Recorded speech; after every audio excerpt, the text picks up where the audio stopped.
भी। इस बीच शिवसेना शिंदे गुट से प्रत्याशी शाइना एनसी प्रदेश में महायुति की सरकार बनने का दावा कर रही है। नाना पटोले और संजय राउत का स्पर्धा है कि किसने ज्यादा विवादक बयान दिए। ये वही पार्टी है जो विश्वास करती है वोट जिहाद में, नोट जिहाद में, लिकर जिहाद में, तुष्टीकरण की राजनीति, और इनकी नैया तो डूब चुकी है। जिस दिन संजय राउत नाना पटोले से कहलवाएं कि आदरणीय हिंदू हृदय सम्राट बाला साहेब ठाकरे जी को वंदन, मैं चैलेंज करती हूं, और जिस दिन नाना पटोले ये समझे कि संजय राउत सिर्फ तुष्टीकरण की राजनीति और मुस्लिम और दलित वोट बैंक को नजर कर रहे हैं, यहां स्पष्ट रूप से महायुति जीत के आएगी। तो दावे अपने अपने हैं, और दावे सिर्फ जीत को लेकर नहीं है, दावे तो मुख्यमंत्री पद को लेकर भी हैं। क्या कुछ ताज़ा चल रहा है महाराष्ट्र में? क्योंकि सब ने अपनी अपनी पैंतरेबाजी शुरू कर दी है। इसी पर बात करने के लिए हमारे साथ हमारे संवाददाता मुंबई से जुड़ रहे हैं। हमारे साथ जुड़ चुके हैं शिशिर सेलार, और साथ में यहाँ पर स्टूडियो में हमारे साथ हमारे सलाहकार संपादक विनोद मिश्र जी भी जुड़े हुए हैं। शिशिर, पहले आपके पास आता हूँ। नाना पटोले के एक बयान ने एक बार फिर से हवा दे दी, क्योंकि देखिए ये तो चर्चा कभी, मुझे लगता है कि पिछले अगर 3-4 महीने से देखा जाए, ये चर्चा कभी कम से कम एमवीए में थमी ही नहीं कि अब कम से कम मुख्यमंत्री पद को लेकर के विराम लग जाए चर्चा पे। उद्धव ठाकरे लगातार दावा करते रहे, मुंबई से लेकर दिल्ली तक की यात्रा की, सभी दरबार में भी गए, नहीं हुए घोषित। लेकिन ऐसा लगता है कि बाकी पार्टियों ने कुछ ना कुछ गेम सोच रखा है और उसी के मुताबिक ये बयान आ रहे हैं क्या शिशिर?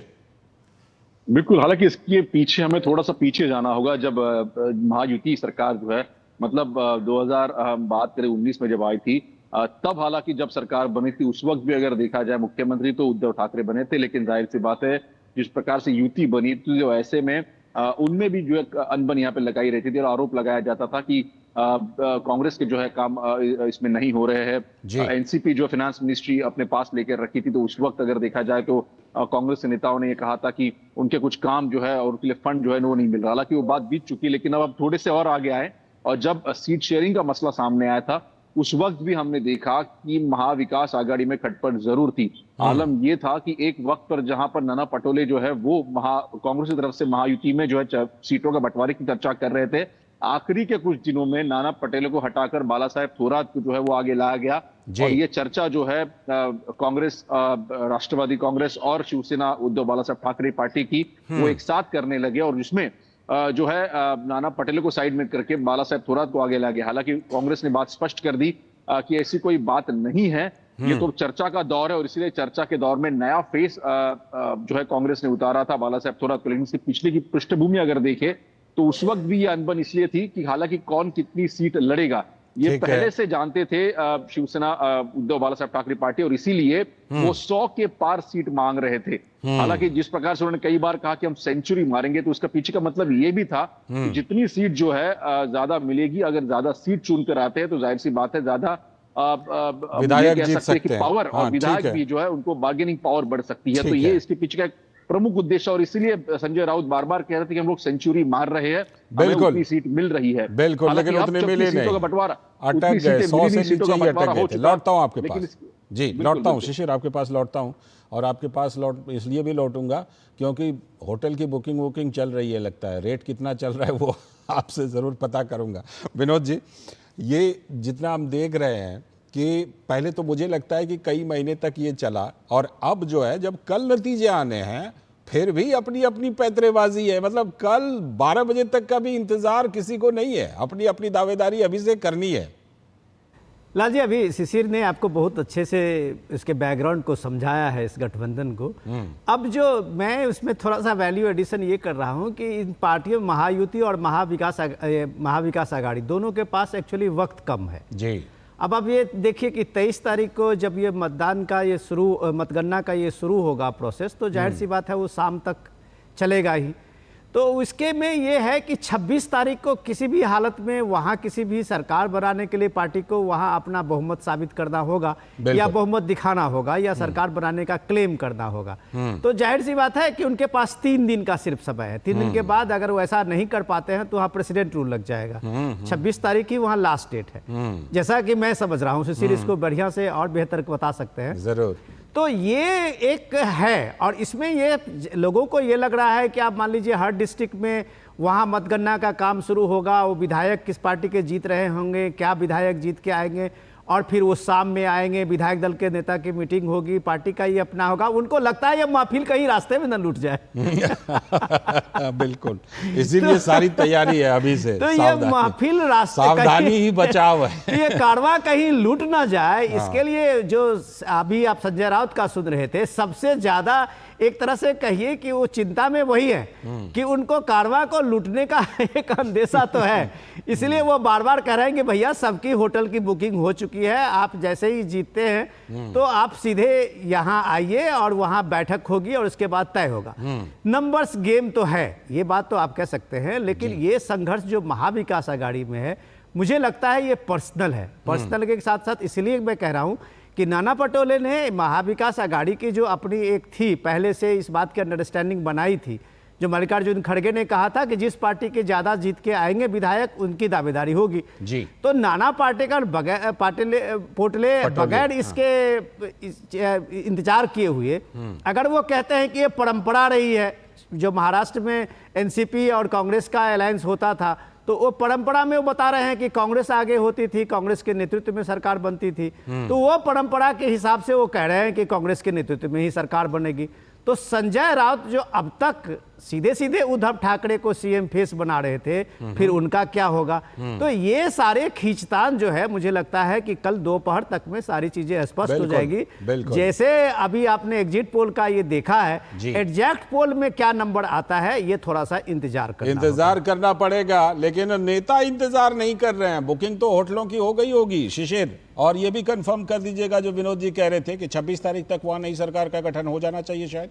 और ये भी कि तमाम इन चीज़ों को देखते हुए कि 23 को नतीजा आ रहा है, 24, 25, 26 2-3 दिन है, तो 2-3 दिन के लिए एकदम होटल को थ्रू आउट बुक करने में कोई दिक्कत भी नहीं है कि नहीं?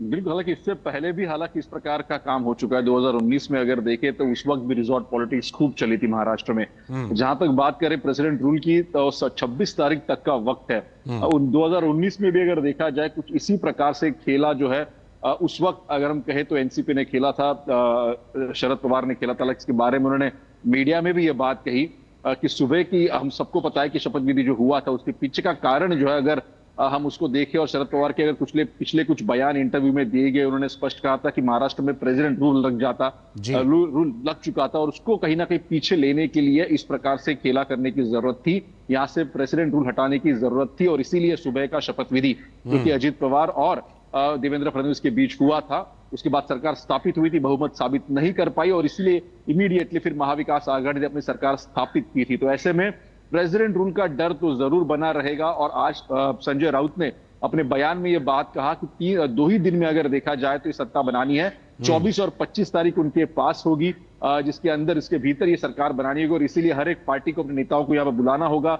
एक पार्टी की स्वयं एक मीटिंग होगी, उसके बाद महाविकास आघाड़ी की बैठक होगी, उसके बाद जो है किस प्रकार से पूरी तरीके से ढांचा बनेगा, अगर ये बनता है तो तब की बात मैं कह रहा हूं कि अगर बनना है तो किस प्रकार से बनाया जाएगा, इस सभी पर विचार करना होगा। और इसलिए 2 दिन पर्याप्त नहीं है और इसीलिए इस वक्त जो जल्दबाजी महाविकास आघाड़ी द्वारा की जा रही है वो इसी स्तर पर की जा रही है कि कैसे जो है सभी विधायक जो है जिनकी उम्मीद है जीतने की, उनको एक बार फिर से अपने साथ बुला लाए। ये पहली बात। दूसरी बात, आज संजय राउत ने स्पष्ट की जो लोग बागी थे उनको भी अपनाया जाएगा। हालांकि इससे पहले अगर देखा जाए शिवसेना हो, कांग्रेस हो या फिर हम बात करें राष्ट्रवादी की, तीनों ने कड़े तेवर अपनाए थे बागी जो इस चुनाव में खड़े हैं नेता उनके खिलाफ। इतना ही नहीं बल्कि एक लिस्ट भी जारी की थी इन पार्टियों की तरफ से जो जिनके ऊपर एक्शन लेने वाली थी। लेकिन आज का बयान अगर देखा जाए संजय राउत का, तो काफी सौम्य बयान है। उन्होंने कहा है कि जो बागी है अगर जीत के आते हैं तो वो भी हमारे नेता होंगे, उनसे भी बातचीत और उससे भी डायलॉग चल रहा है। तो ऑप्शन बी भी तैयार इस वक्त महाविकास आघाड़ी काम कर रही है, क्योंकि वक्त जो है काफी कम है, कम है काफी वक्त, और अब तो वक्त काफी कम है नतीजा आने में भी। लेकिन लोगों को जरूर जानने में दिलचस्पी हो रही है कि होगा क्या। विनोद जी, अब तो किसी आचार संहिता का भी उल्लंघन नहीं होगा, थोड़ा हमारे दर्शकों को लिए बता तो दीजिए कि क्या होने की संभावना आपको लग रही है ज्यादा। देखिए लाल जी, ये बहुत बढ़िया अभी शिशिर ने जो बताया, मैं ये कह रहा हूँ कि ये संभावना की तो कम से कम बात तब तक बनी रहती है, कल दोपहर तक तो होगी ही होगी। मान लीजिए एग्जिट ये जब भी पोल के नतीजे शुरू होंगे और उसमें कम से कम मैच्योर होते हुए तो दोपहर 2 बजे 3 बजे तक का तो समय चाहिए। अब ये समय जो है इनके पास में 2 दिन का जो समय है वो किसी भी हालत में, ये बात शिशिर को ज़्यादा पता होगा कि कांग्रेस पार्टी ने कल से ही अपने संभावित जो उम्मीदवार हैं उनको तलाश रहे हैं कि कौन कौन जीतने की स्थिति में है। और कल कांग्रेस पार्टी की सबसे पहले कांग्रेस पार्टी की ही मीटिंग हुई थी, महाविकास आघाड़ी की भी मीटिंग हुई थी, और वो मीटिंग में वो ये बात मानते हैं कि वो जितने भी बागी हैं वो बागी में अगर कोई इस तरह के दावेदारी करने की स्थिति में है कि जीत की स्थिति में बनते हैं तो उनके साथ भी एक चैनल खोला गया है। तो ये तो तय है कि ये लड़ाई को ये मानते हैं कि अभी कम से कम उनको एकजुट होना है जब तक वो मैजिक नंबर उनके साथ में नहीं होता है। अब ये डिपेंड करता है कि महाविकास आघाड़ी में और पार्टियों, तीनों पार्टियों के पास कितनी सीटें आती है और सीटें के हिसाब से वो बार्गेनिंग करने की स्थिति में होंगे। अभी जो बात हो रही है सिर्फ परसेप्शन की बात हो रही है, नंबर्स उनको बताएगा कि वो बार्गेन करने की स्थिति में है या नहीं है। हाँ बिल्कुल, और जाहिर सी बात है अगर एग्जिट पोल की बात करें तो उसमें तो महायुति को एडवांटेज दिखाई पड़ रहा है। लेकिन क्या होगा, एग्जैक्ट क्या होगा, एग्जैक्ट तो जो अभी ये जो समय है ना, कल इस समय तक बिल्कुल तस्वीर साफ हो चुकी होगी। बहुत बहुत शुक्रिया शिशिर जुड़ने के लिए मुंबई से, और विनोद जी आप हमारे साथ बने रहिएगा क्योंकि आगे चल करके